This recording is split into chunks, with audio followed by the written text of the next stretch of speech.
The best way to beat the heat in the summer is at the hockey rink, of course. The Phantoms' annual youth development camp giving players the summer trifecta, a chance to stay cool, have fun, and improve their game. Kids are they're chomping at the bit to get on the ice. You know, they're lined up 10 minutes before we're going on, just anxious to get out there and learn and just have a good time. All different ages and skill levels, and school's out.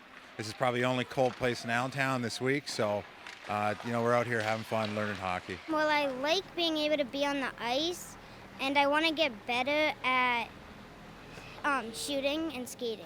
Kenzie and her fellow campers were in luck, getting skating and shooting training each day. Plus, they worked on stick handling, passing, and positioning. We're doing crossovers, fighting for the puck, and shooting on the goalie and stuff, and we have a lot of fun. The 6th annual youth camp is run by Phantoms assistant coach Bill Downey, who defers to former player and 100-goal scorer Greg Carey to offer his expertise when it comes to the shooting sessions. He obviously zips a puck. He shows the mechanics behind it, and I think it comes pretty easy to Greg. But it's nice for them to have someone to look up to that can really rip the puck. One of the guys teaching us today, we got have the puck in front of us, and then got a stick handle, and then we shoot very hard then. That you have to shift your weight to get a harder shot and look where you want to target. A lot of it is where your hands are on your stick. A lot of them, they feel like their hands need to be super glued, and then just trying to shoot it hard. They're so focused on getting it up, shooting it high.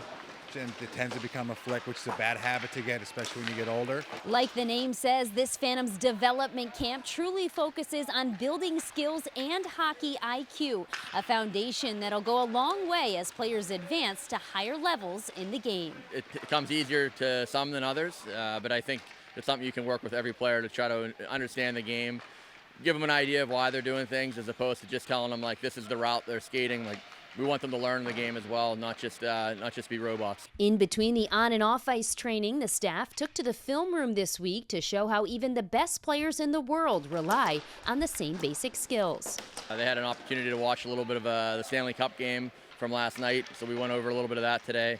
So we show them the highest players and the highest level players in the world doing this stuff. And we show them that it's attainable. Just it takes a lot of hard work and commitment. I remember hearing a story about Jonathan Toews and Patrick Kane, and they said, "What do you work on this summer?" I said, "The fundamentals." So even the best players in the world are going back and they're working on their edges and their stick handling and their shooting in the summer, because that's the stuff that you rely on when you're tired, when you're in the middle of the season at any level. While Coach Greg and Coach Bill's careers revolve around the pro game, this 3-day camp focused less on future hockey goals and more on present-day enjoyment. It's a long ways from here to playing the professional levels. If you don't enjoy the game, you're not going to keep coming back to the rink. So we want to make it fun for them. We want them to learn, but at the end of the day, we want them to leave here with a smile on their face. On the scene at Steel Ice Center, I'm Christy Fulkerson for the Service Electric Network.